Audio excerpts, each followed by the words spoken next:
Vexames na primeira fase da Copa do Brasil. Impressionante, grandões caíram fora na primeira fase da competição. Veja aí.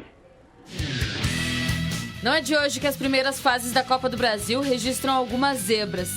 Ou alguns, por que não dizer, vexames. Times que entram como favoritos em confrontos contra equipes de menor expressão e acabam sendo surpreendidos e eliminados. Quem não lembra do Palmeiras em 2002 diante do Asa de Arapiraca? Dentro de casa, a equipe alviverde foi superada pelos alagoanos, que nem divisão nacional tinham.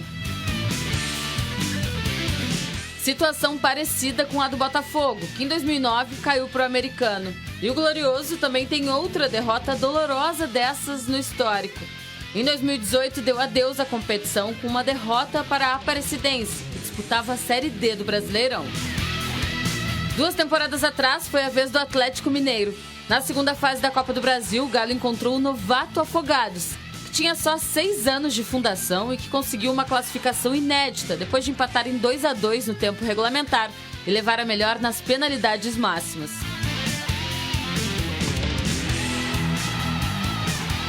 O Vasco ficou pelo caminho quando encontrou o 15 de novembro em 2004. É verdade que a equipe gaúcha fez uma campanha histórica naquele ano e chegou à semifinal, mas deixou para trás um dos gigantes do Brasil, e o 15 não estava em divisão alguma.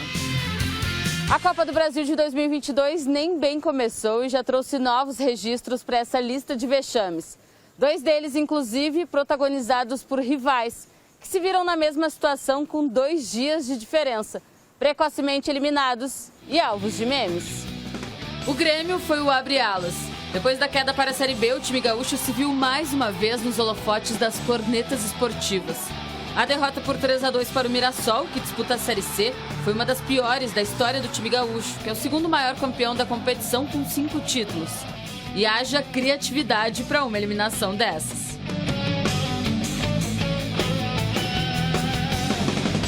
O Inter que o diga. Passadas menos de 24 horas da queda para o Globo, que atualmente está na 4ª divisão, o Colorado foi para a boca do povo e protagonizou os principais memes. Comparações com a queda do rival, deboche relacionado à falha do goleiro Daniel e associações a um famoso biscoito carioca. Tudo para recepcionar um dos mais novos integrantes da sempre em atualização lista de vexames da Copa do Brasil. É o regulamento do campeonato. Antes, o regulamento era assim. A primeira fase eram 2 jogos. O time considerado grande, né, devido ao ranking, devido aos critérios que definem ele como grande.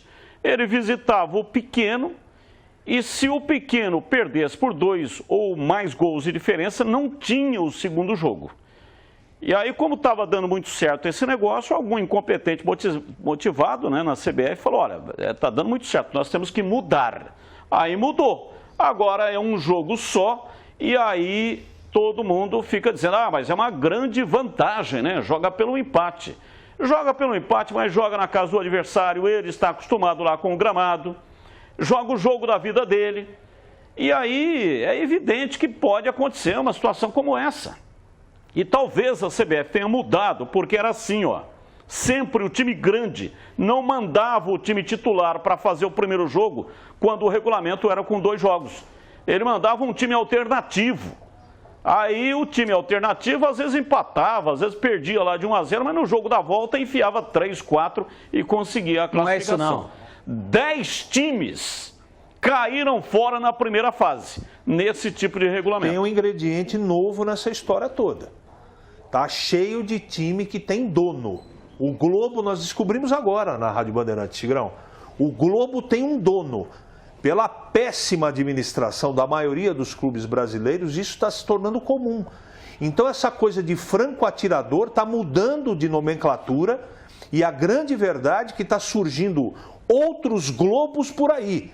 10 times, Tigrão, Série A e Série B, foram eliminados na primeira fase da Copa do Brasil. E na segunda, pode ter certeza que vem mais. Eu não discuto absolutamente que o regulamento é um monstrengo, ele é um lixo. Eu não discuto isso. Aliás, nós tivemos uma, como disse o Batista ontem, uma ácida, nem tanto, mas uma ácida discussão no ar na Rádio Bandeirantes. Aliás, você é convidado a ouvir hoje o Esporte em Debate. O pau quebra, hein? O pau quebra, já está chegando aí luva de boxe para todo mundo.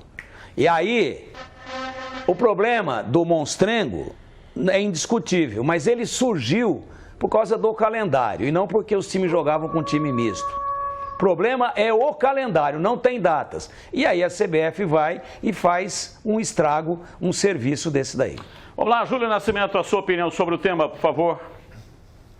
Bom, eu acho um absurdo colocar na culpa do regulamento e dizer que não é uma grande vantagem, né? Porque é de fato uma grande vantagem. Os times com investimento infinitamente superiores jogam por 2 resultados, empate e uma vitória.